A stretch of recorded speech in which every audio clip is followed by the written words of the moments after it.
This is 6PR's Sporting Service.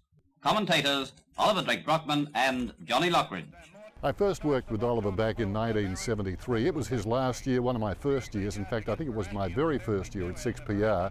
Really enjoyed the experience, and I'd grown up, of course, with Oliver Drake-Brockman and all the guys who were broadcasting footy, and they were a big deal in those days, the late 50s and early 60s, because they were really exploring. They were sort of coming up with something new, which was footy broadcasting on the radio. He was probably the voice of footy. That noise of the football commentary in the background on a Saturday, some people may have found that annoying, but I think 99% of the WA population grew up with that sound.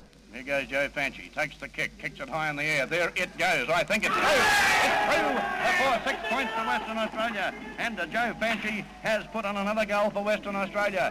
9 points the difference in favour of the West. And Western Australia at the Brisbane Cricket Ground are within inches of victory. Oliver was born in Rabaul in British Papua. And then at about 4 years of age, the whole family came back to Australia. Most of my father's childhood was in Guildford. When he first came to Australia, he could only speak pidgin English. He and his younger brother David, they were into every sport that they could possibly be at. They went to Guildford Grammar and they were into anything that was going. Obviously their first love was football. He at least played one game of league football for Swan Districts. My grandfather was a lawyer and a judge, and his ambition was for my father to be a lawyer, and he didn't fancy being a lawyer.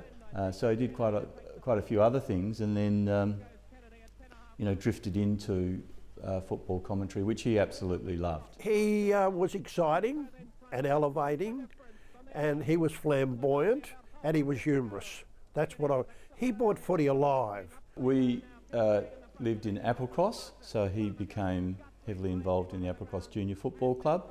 I think at one stage he was the president. Farmer to take the free kick. Looks as if it's just about all over. There it goes, Sid. There goes the siren to end the grand final at 1958. And the last man to hold the ball was Polly Farmer. Frank Sparrow, who was probably my best mate, he reckons that Ollie taught him to broadcast to people like they're blind. So he learned a lot from that, and Frank Sparrow's probably one of the greatest, so Ollie played a big part in that. Fair to say Oliver had an extremely unique broadcasting style. A lot of people followed that. They present the footy to people that probably never played the game and then grow to be interested in the game. No, they play a bigger part quite often than the players do. When Oliver got excited, there was something to be excited about. I remember that. His voice, not always up there, but when he went for it, you thought, there's something going on here when you were listening at home. Oliver Drake-Brockman, certainly one of the great broadcasters in the early days here in Western Australia. Waiting for the bounce down. Johnny Lockridge, take this one, boy, I'm out of breath.